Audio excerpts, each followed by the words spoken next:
All right, welcome everybody. Thanks for joining us today.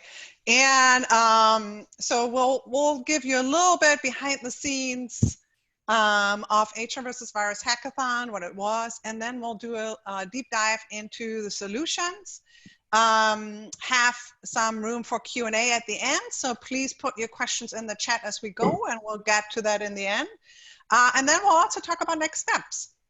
And so we'll co-facilitate this. My name is Nicole Desane. I'm the founder of the HR.Hackathon Alliance, which put up HRvsVirus Hackathon in partnership with my co-conspirator, Sandy Castrol, who is the president and co-founder of IC Stars. So we'll be sort of guiding you through the session today, and we'll hope it will be enlightening, fun, and interactive and informative. So I thought what I would do is give you, for those of you who don't know what HRvsVirus Hackathon was, I thought I honed my own storytelling skills a little bit and use some of the key numbers associated with HRvsVirus to sort of tell a little bit the story before we jump into the solutions. All right, so let's see how that goes. You'll be the judge of that. All right, so we decided to do HRvsVirus Hackathon the end of March, and it's really inspired by the hackathons that were organized by Germany. For example, they had 40,000 citizens participate in a virtual hackathon against the virus, right, coming up with all kinds of solutions. And then the European Union actually did another one. So it created this huge civic engagement. And with the HR.Hackathon Alliance, we already do sort of ideation sessions around HR-related topics, but I thought this would be a great way to bring our events virtual, bring it into a global, sort of spotlight. And what better cause for that to be than hacking work-related challenges that we're facing because of the crisis. So that was sort of a little bit the impetus here.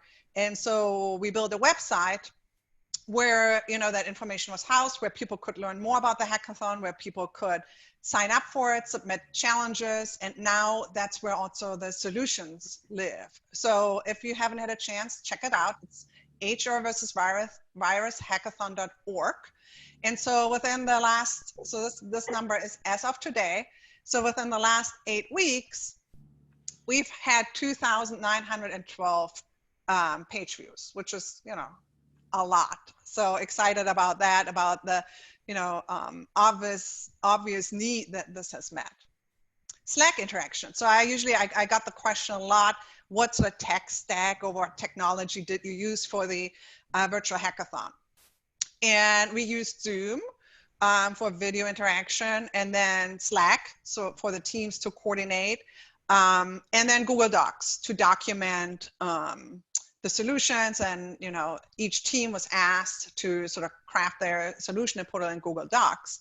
But so Slack interactions, we had 1,650 Slack interactions. So you can tell this was a pretty active and interactive group here.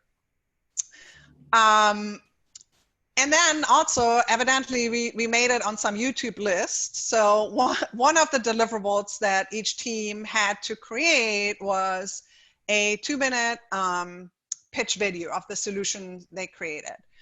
So we have 5 2-minute pitch videos on our YouTube channel. And within the first 2 weeks, because these are April stats, I haven't gotten our May stats yet, evidently 1,051 minutes were watched. So that's also pretty cool. So again, it looks like all the solutions that you're going to hear more about really resonated with people. And then so we had 130 registered participants for the hackathon. And what was really cool about that too is that these people weren't just HR. That it was really a cross section. We had academics, we had business leaders, we had data scientists, we had designers, we had HR people, right? So really sort of a cross section, which is kind of at the essence of design thinking. And if you want to generate new ideas, you need to bring in, people outside of your own sort of sphere, if you will. Then the hackathon lasted 72 hours. And, I often got the question from people, do were people glued to the screen for 72 hours? And our participants can talk more about that later, but no. So the idea was the 72 hours idea or time frame had two reasons really. One was, as I said, we had global participants. So to make sure we could create something meaningful while people were working across time zones. And secondly, in case you don't know that, so I personally was actually infected with COVID.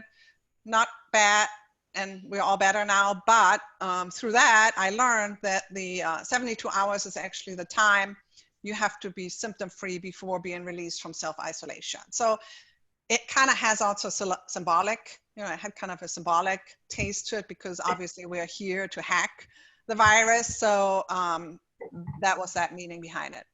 Then I mentioned already, many countries or several countries involved. So we had people from 7 countries. And we created 5 solutions. And those are the solutions that we're going to walk you through with the different participants. But before we do that, I wanted to, there we go.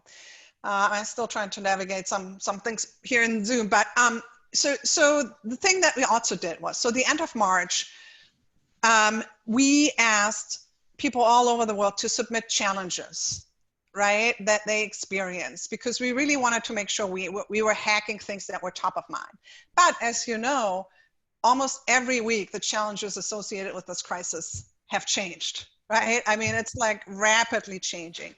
So before we jump into our challenges and solutions, I just wanted to check in with you guys and run a quick poll to see what is top of mind for you right now.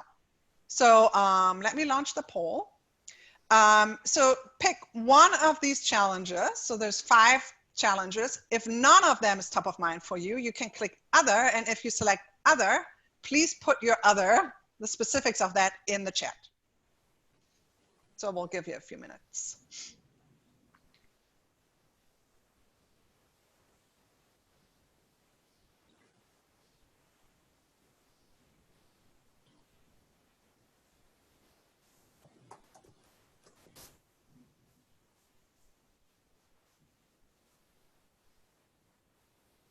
Okay, cool.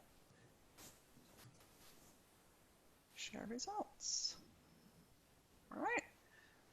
All right, so yeah, I mean, so maybe no surprise, facilitating a safe return to work. I mean, I know for Illinois right now, where I am, we are sort of moving into phase 3 at the end of this month, so next week. And I think many other, maybe countries have reopened. I know some other states are contemplating it. The HR leaders I talked to, certainly this is top of mind. So I'm not surprised that facilitating a safe return to work is on top of mind. And so good for all of you, because we're going to talk through all of these results right now. And believe it or not, we're going to start with return to work.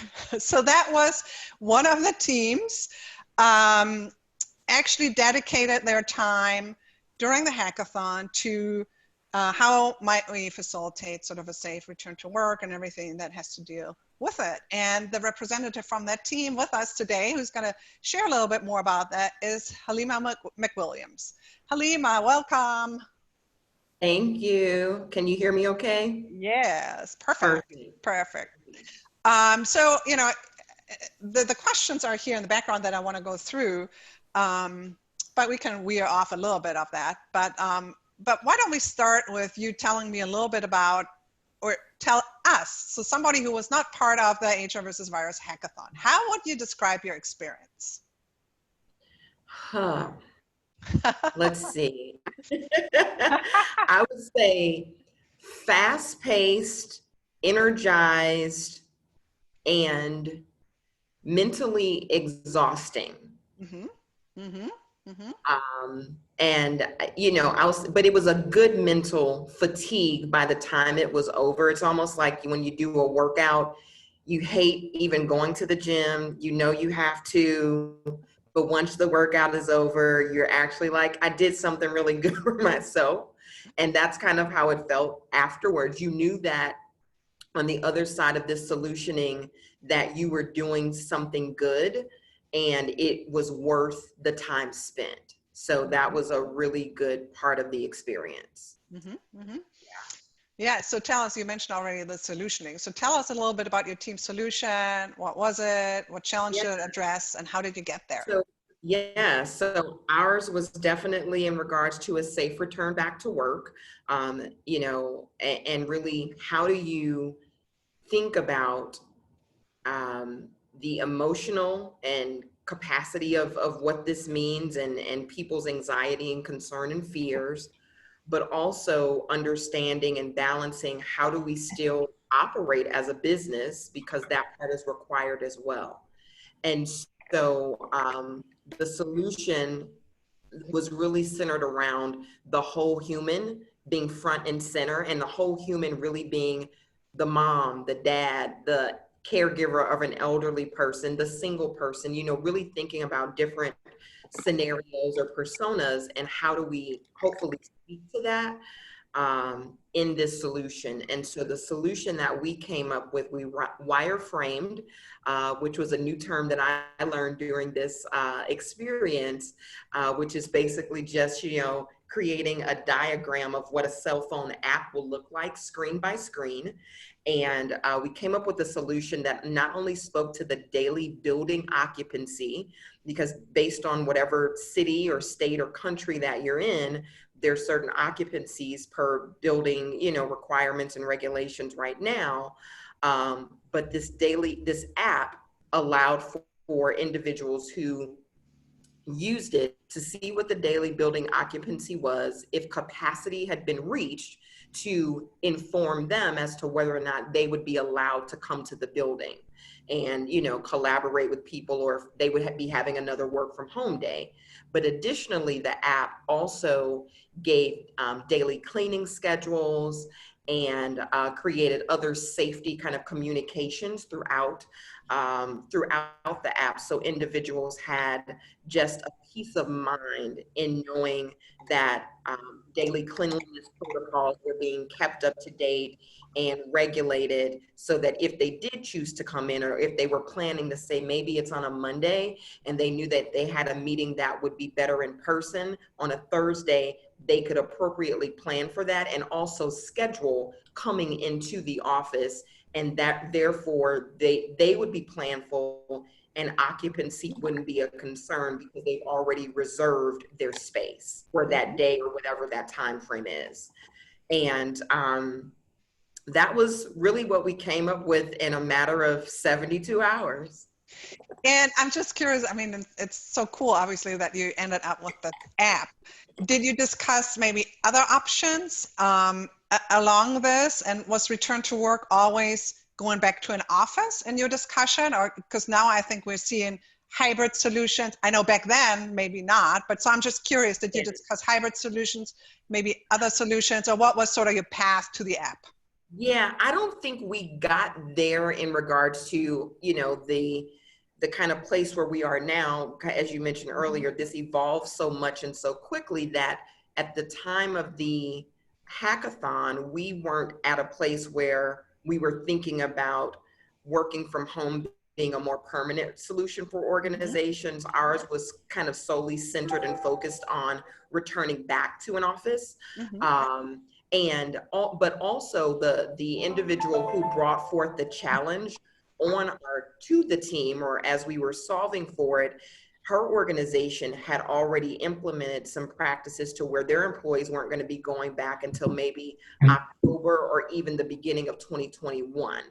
So we knew that there were some longer range things to consider, but we also knew that for many organizations, returning to a physical building was part of their culture, and deviating so far away from it wasn't our central focus. Yep. And so what surprised you the most about HRvsVirus? I think, I don't know if it wasn't surprising. It was actually very satisfying in that this pandemic, and then working with the team of people that I was with throughout the weekend, the level of empathy and compassion that we all surfaced up through our conversations and through our ideating was very heartfelt and authentic. And you knew that there was a sheer concern for the human and a sheer concern for the employees' well-being, peace of mind, and safety. And so in knowing that, it was a very, like I said, very heartfelt experience. So it wasn't surprising, but it was a happy surprise, I'll say. Yeah. Awesome. Well, thank you so much. And thank you so much again for being part of it. Absolutely. It's been an honor. Thank you. You rock. So let's move on to Sandy is clapping for you. And Sandy's actually going to take over and talk to our next team member, Alicia. Hello. So that was great. I love the I love the solution that you guys built, Halima, your team, and the proximity. I remember that part of it, of the app too. It was so good, so rich. So yay, Alicia, hi and welcome back. Hey, thank you. So, you know, first, can you tell us a little bit about who you are and what made you join the HRvsVirus Hackathon in the first place? Yes, absolutely.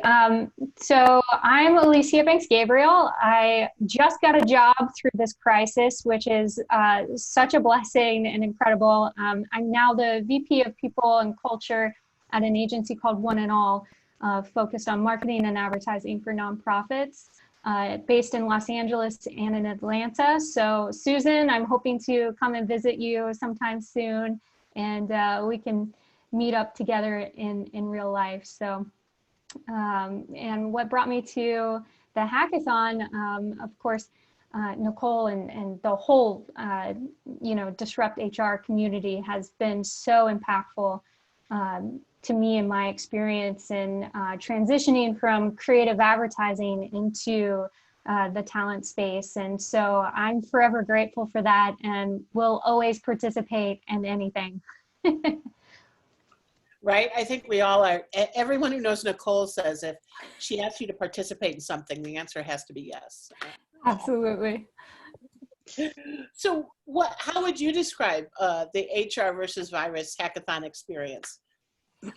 It was a wild ride for me. My first hackathon, you know, I've worked in tech through my journey, and I was familiar with hackathons, but, you know, I typically thought it would just pertain to developers and, you know, the skill set there. And so I was wildly excited to participate in this. And you know, for me, the thing that was really special about it is, as the world went virtual during COVID-19, it really enabled people from around the world to come together that wouldn't have been able to without going virtual. And so, you know, our team, for example, we have Susan in Atlanta, we had several team members in Chicago, and, you know, if it was based in one city, we would be limited to those people that were in that specific location. So I, for one, was really excited that it was open to the world. So yeah, wonderful. Yeah, I commented too about like the diversity of perspective, which was super cool. You know, like all of us were coming from a different lens and could really represent who we are as we're building a solution. And I think, you know, to your point that, you know, people were from all over, and that we don't usually get an opportunity to really make things with people all over the globe, and how special that is. exactly. All right, so what was your solution? What did you guys build, and which challenge was it? Yeah, so we were focused on anxiety in the workplace, right? And we obviously started with research, even though we're all very familiar with the anxiety in the workplace. And we did find that, you know, the hard statistic out there is that 19% of people in the US are actually impacted by anxiety. And so with that in mind, and with COVID-19, you know, suddenly alternating our behaviors, our attitudes, our lives in general, just, you know, hinted to the fact that, of course, there's going to be a spike in anxiety and severe problems. So from there, we began to really do empathy mapping. And we were really focused on two elements, really trying to understand, you know, what do employees with anxiety do and what might they need? And so from those two questions, we really started, you know, ideating around that and bouncing ideas around. And, you know, one of the interesting things that we were talking about is that, you know, no one plans to have a stressful day, right? You know, you're not in your calendar, oh, let me plan for my cat to puke on my computer during an executive leadership team meeting, which is a true story. COVID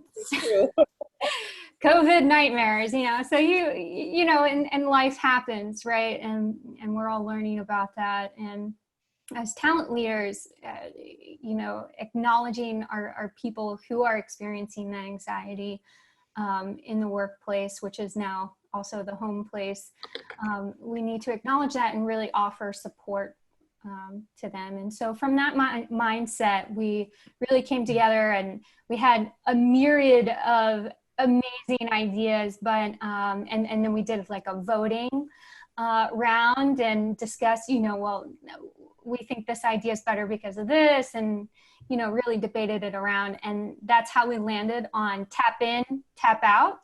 And this is really a two-part program. The first part really starting with the manager and really over communicating clear expectations for people, because we did find through our research that you know, manager expectations for a large part didn't change when we made this switch to working from home. And so, you know, there was a great need for managers to start that expectations conversation so that employees could, you know, better plan when they needed to tap in to their work around taking care of their children, their loved ones, what have you. And then the second part of the program, of course, is accounting for when life happens and when those plans change inevitably. And so instead of harboring anxiety or trying to work through it, employees can actually use this internal lingo of tap out and to take a break and handle whatever it is that they need to handle. And so you can imagine this being an email or a text, just a mutual understanding with their manager that when they send a tap out, what that means that, you know, whether they need to take an hour or 2 hour, of course, that's up to the organization, how they want to set up the policy. But that mutual understanding and that internal lingo really allows for you know, not having to explain yourself and being able to take that time out when you need to. And so that's where we landed. Awesome. So you guys, not only did you build a solution, you invented a new term, right? Like tap out. Yeah, you know, it's like, don't you feel like you're in the ring and you just wish you could just tap out sometimes, you know, every day it kind of, you know, it's so funny because before COVID, a lot of people thought, oh, what a dream to work from home. Right? Stark reality of, you know, how lonely and how stressful it can be. It really hit people. And so we wanted to give them an option to easily be able to maneuver through the things that happen. Yep, absolutely. I heard a quote the other day that was like, we're not working from home, we're at home trying to work. Yes. Very different, you know? Okay. So what was the surprise for you in all of this? Or the wow, I couldn't believe this? Yeah, you know, for me, and I think Halima was kind of touching on this too. I was super surprised at how quickly we bonded as a team. You know, of course, we're all very familiar with the different aspects of being a lawyer, being a guidance counselor, being all these things to our people.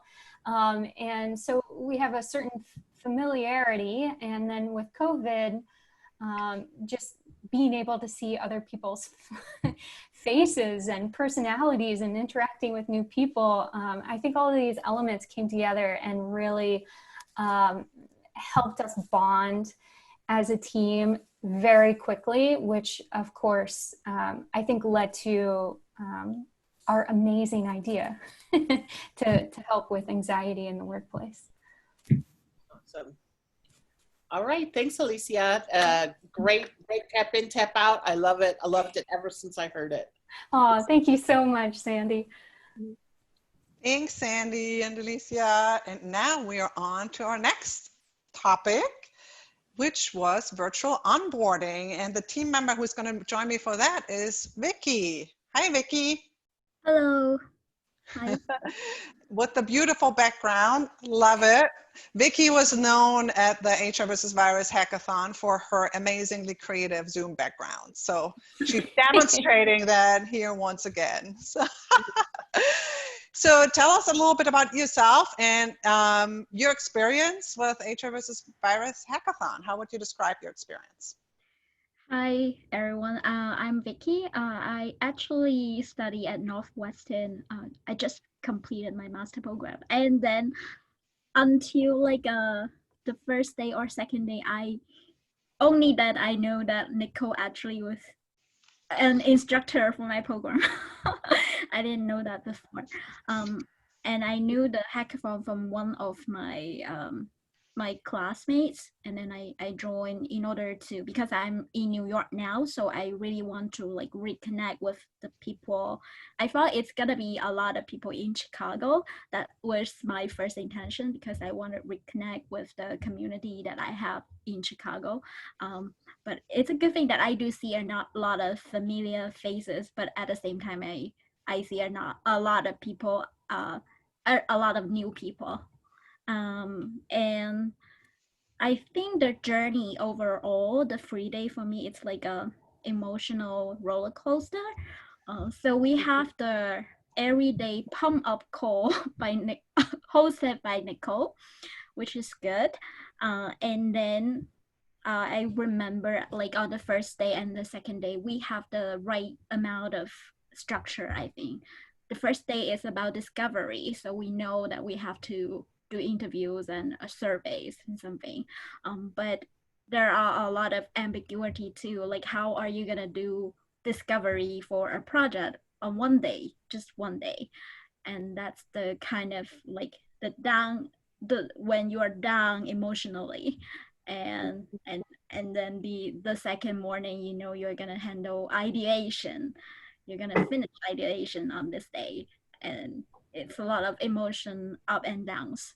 That's my journey. And I like it in a way that there's the right amount of like structure, and also like a space for ambiguity where you have to be creative and you have to be productive to go through the process and get the solution out.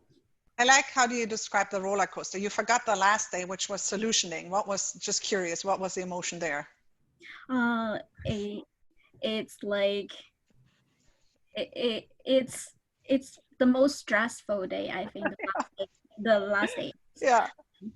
Because like we are still voting in the afternoon, while we have to finish a presentation and a video by 6 o'clock. And so it's kind of, we stuck there for a while, and then we have to move things forward quickly. And Yeah, so to add to that, so the last day, yeah, so we structured them by the 3 design thinking phases. So day 1 was, as Vicky said, discovery, doing the research, second day ideation, and then last day solutioning and prototyping. And the last day was really the one where we had the most structure and the most deadlines. You know, yeah, you have to produce this by this deadline, you know, so that's what she's referring to. And so Vicky, tell us about your solution, which is virtual onboarding, which I found so interesting that that bubbled up initially as a challenge that people were drawn to, because my initial reaction was like, nobody's hiring right now. People are being laid off, right? So this seems sort of counterintuitive. But of course, as we know, there are industries who have, you know, have been even thriving through this, right? And they had to onboard, they were hiring and had new people, but they all started on a remote team now. So tell us a little bit about the challenge you addressed, the solution, and how you got there. So our challenge is virtual onboarding, and for research, our research is like each one of us go interview 2 users and then to gather their feedbacks on their virtual onboarding experience, and then we poll at the Glassdoor reviews of the company that we were with, and we also did a survey. And our solution is really focused on, I think, 2 challenges. The first challenge is for the onboarded employee to adjust the uncertainty of their role and the expectation for them for their new role.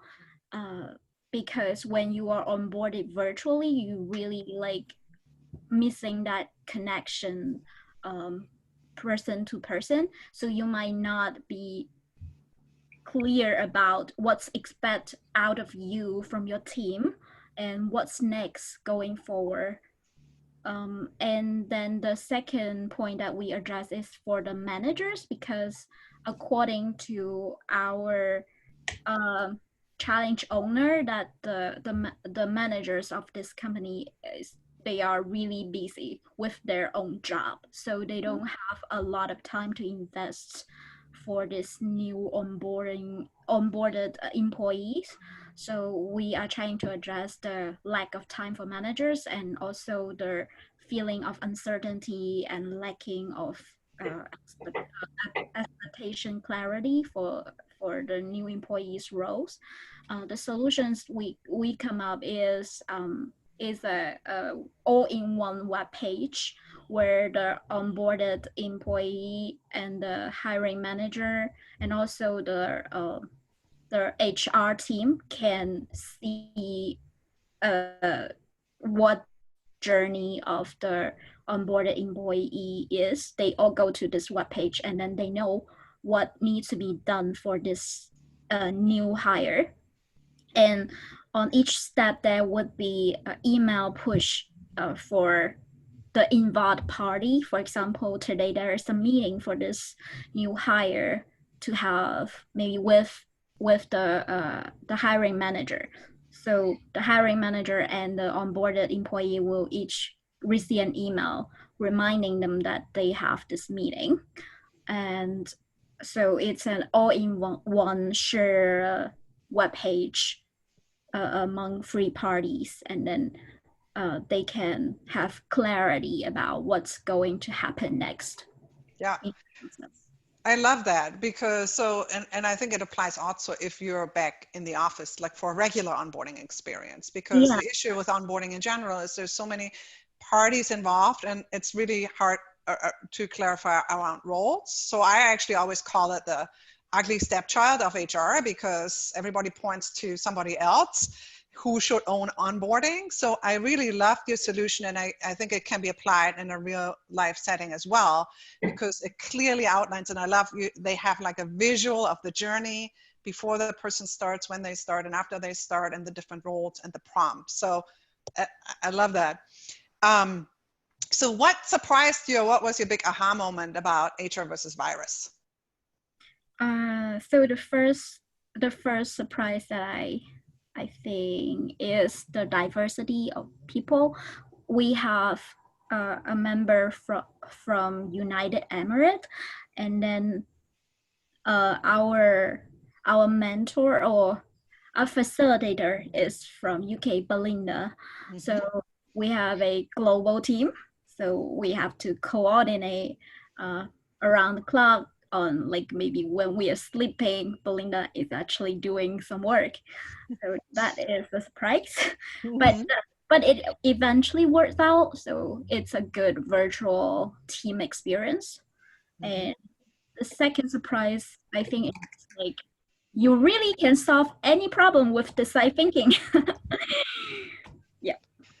Yeah, it's a great method, and I'm not just saying it because I love it, but because I mean it's been proven to be a method to tackle complex problems. And so I think this crisis, as bad as it is, it's just fertile ground to apply it because it really helps us. So thank you, Vicky.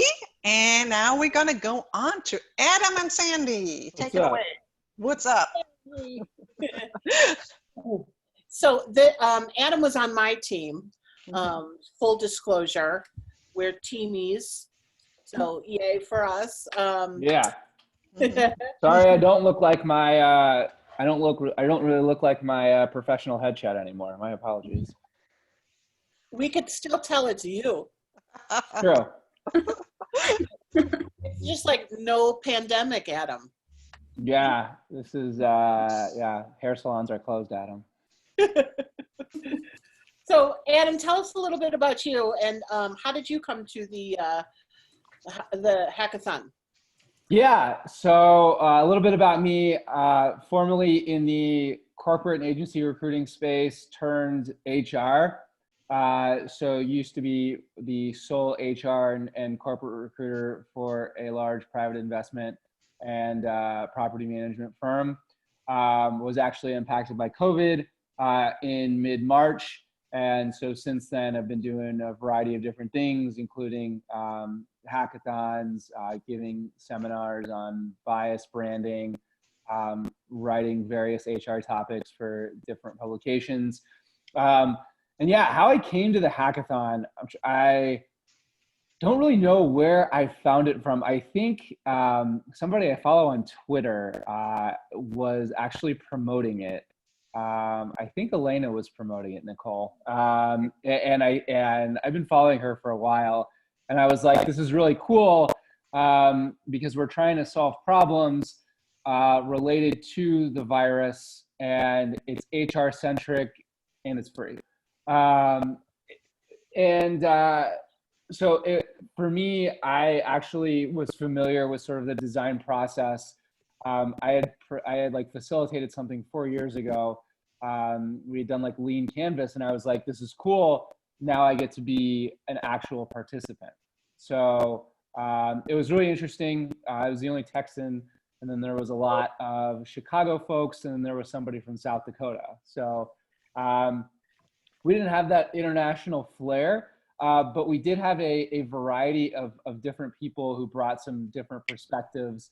And, obviously Sandy was on my team, and her and a woman named Heather were really great at sort of shepherding us through the process and like giving us room to create and like truly see the benefits of the design thinking process. It was actually really interesting because one guy, he was pretty funny. He'd been in recruiting for 20 years, and he was like, what is design thinking? What is this stuff? And then we taught him Google Apps as well. That was fun too. But it was really cool to see his thought process sort of throughout, and how he like midway through was like, oh, this is design thinking. This is a great way to sort of think. And then the idea sort of flowed. So yeah, that was our experience, and it was really interesting. And honestly, I guess Sandy, do you want to go to the next question?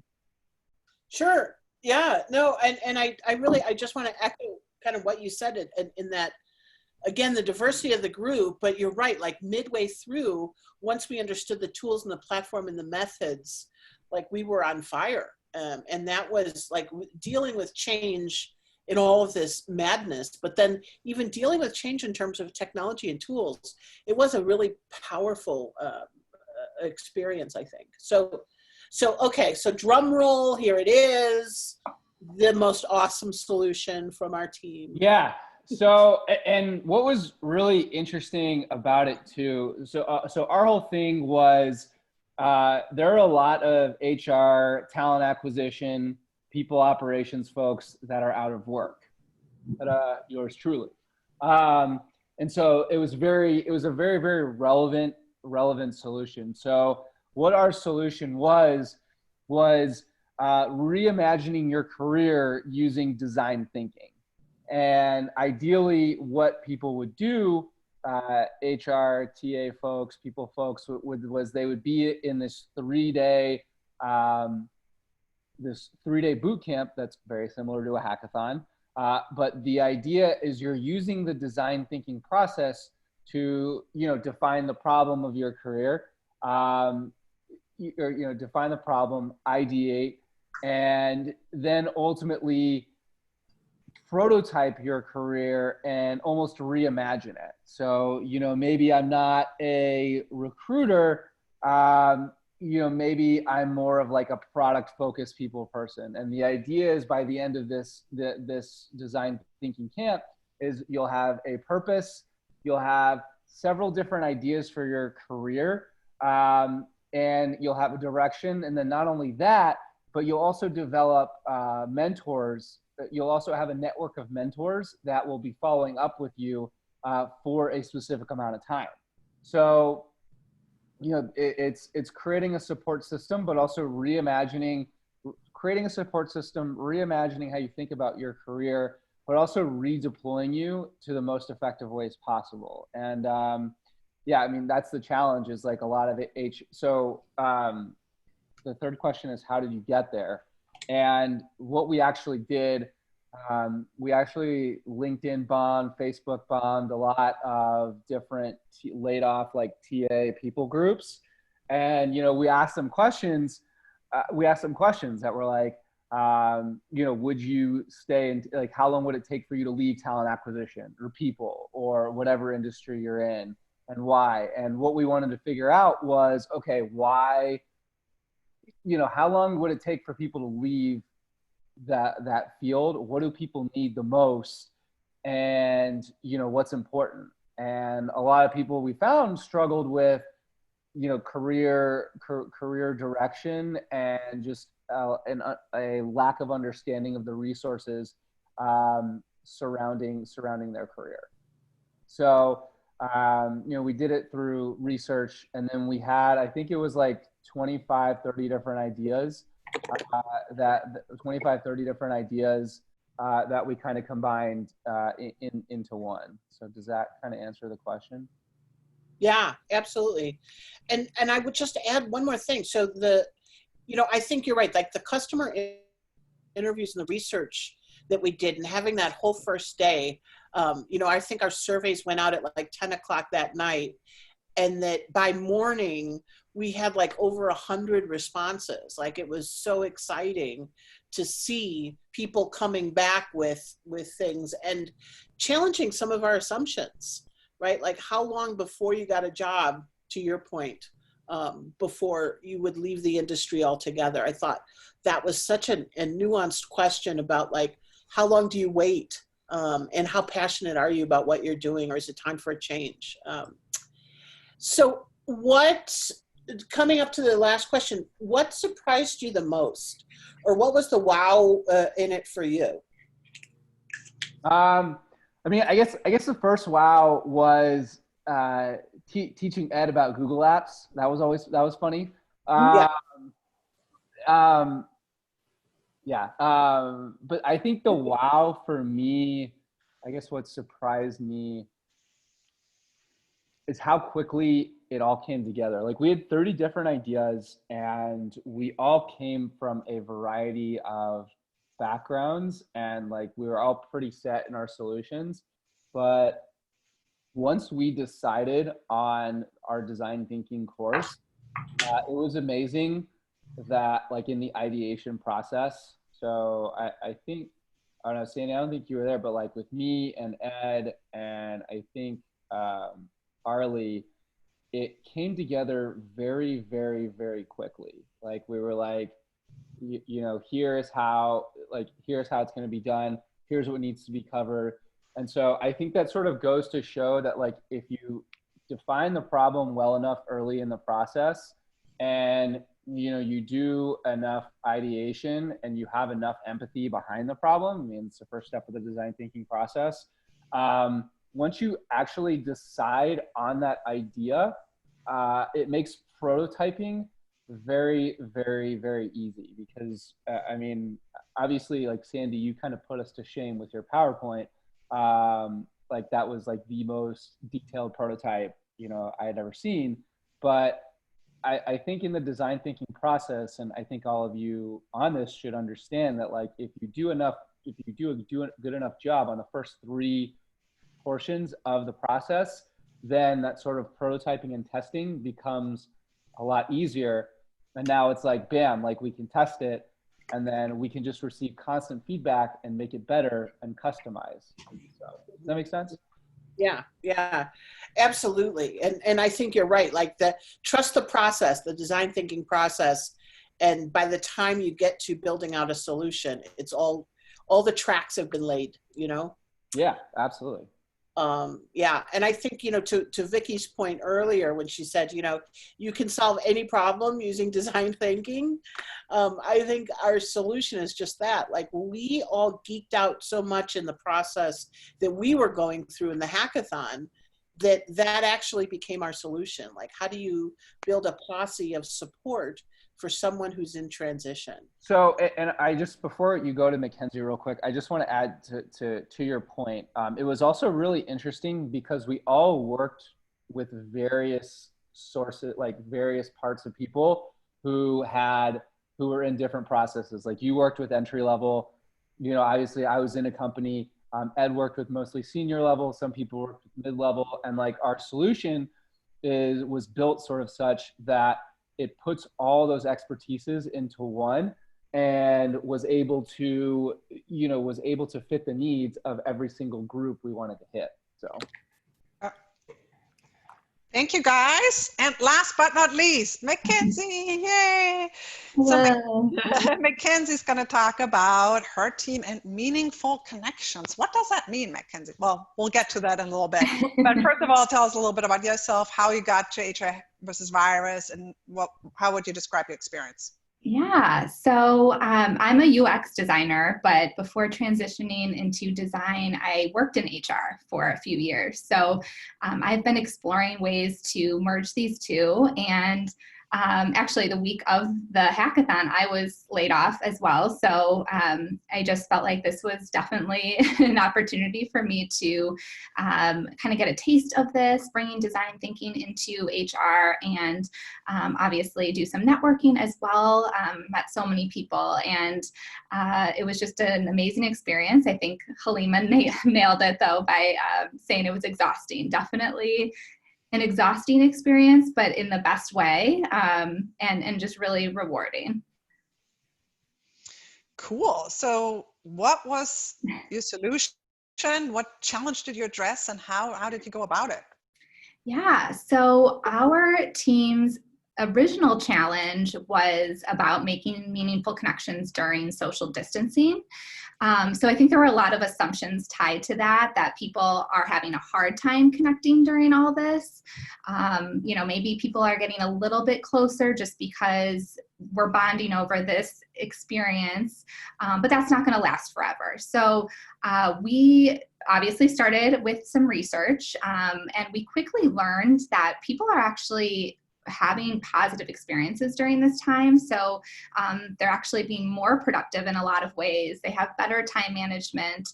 There's more open communication. So meaningful connections are actually happening. They're just happening a little differently now. So one thing that came out in a lot of our conversations was that people are able to share their full selves now.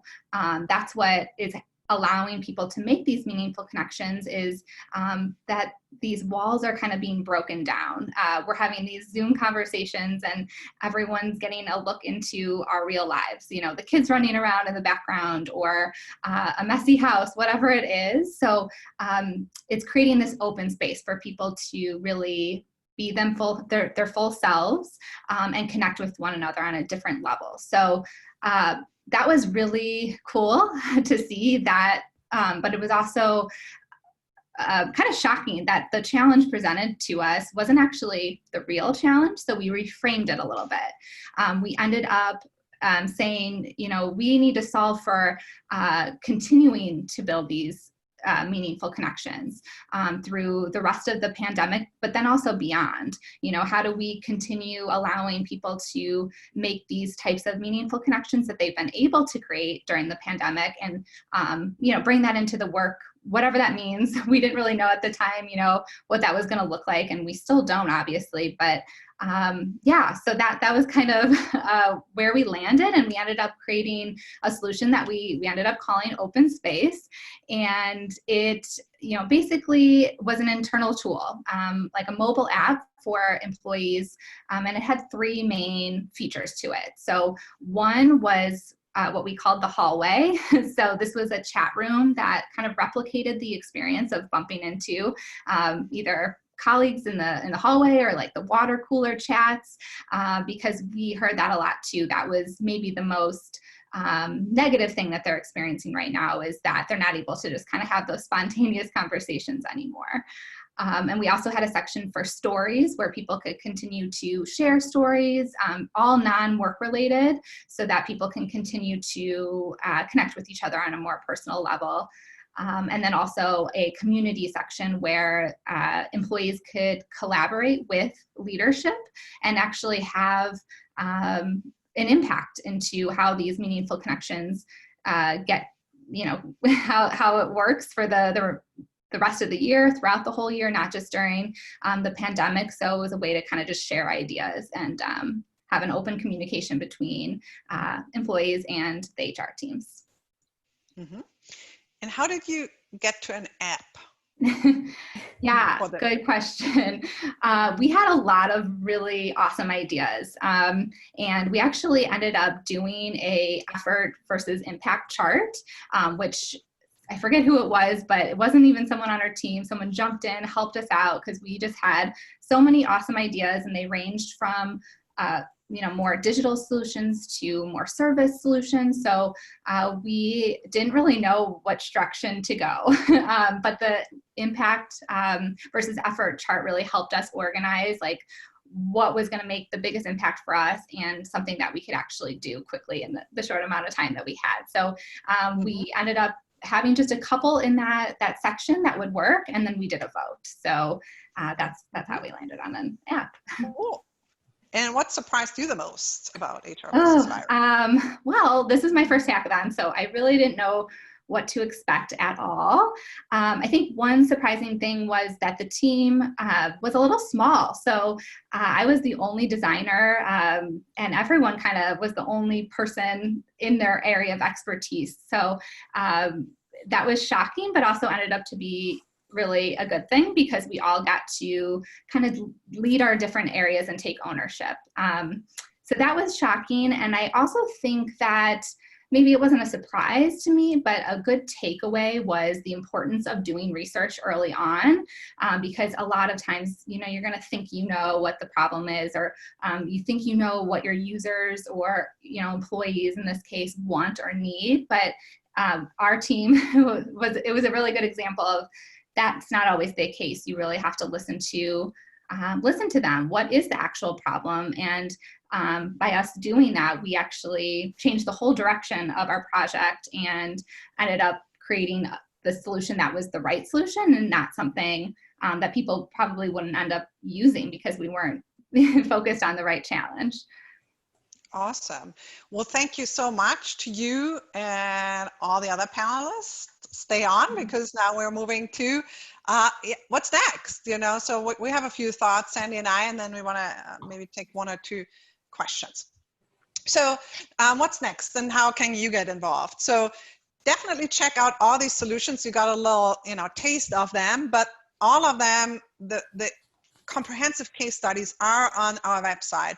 And please experiment with the solutions. They were designed to be open source, so they can benefit as many people as possible. As you experiment, the only thing we would like to ask in return is, if please work out loud or think out loud on social media using hashtag HRvsVirus, just so we can know the impact we've had, and also all these awesome team members that you just saw, so they know, their solutions have had an impact, even if you're just experimenting with parts of the solution. So for example, somebody pinged me from the team, and she's starting a new job this week, similar to Alicia.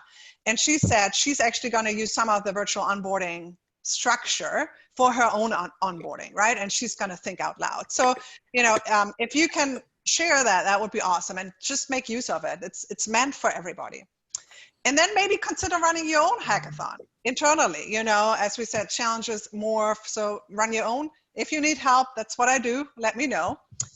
Sandy, you want to talk a little bit more about what other things we're thinking about?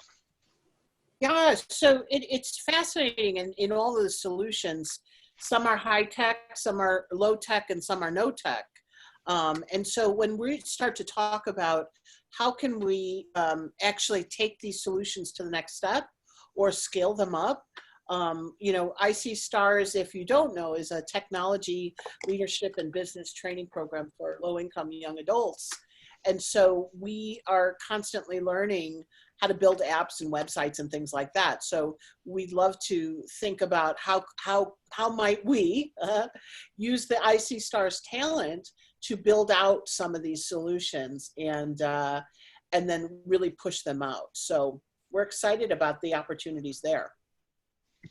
Mm-hmm. And so we're thinking, let's go with the lowest tech solution to begin with and actually pilot building that out, and how does it look? So the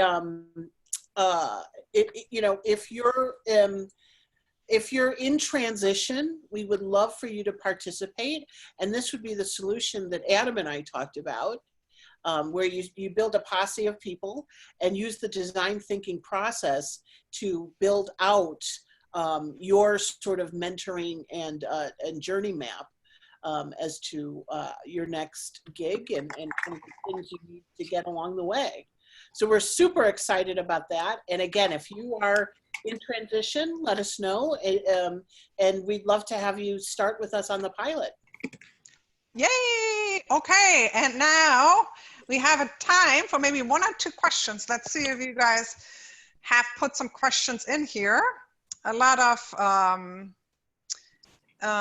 somebody's asking, where can we find that visual you just referenced?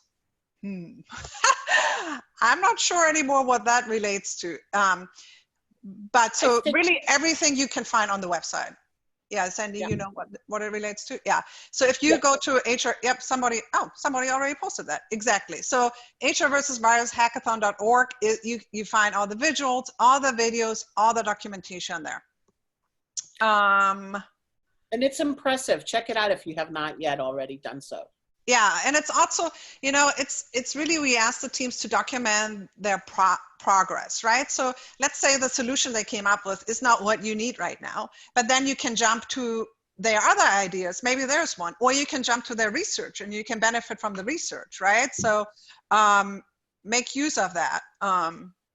Yep, you want to join the pilot? That's cool. Please go to the website and apply. Any other questions that anybody sees in the chat that I haven't addressed? Sandy, or someone else? Well, yeah, Halima was tapping out because she had to go to her next call. Yeah.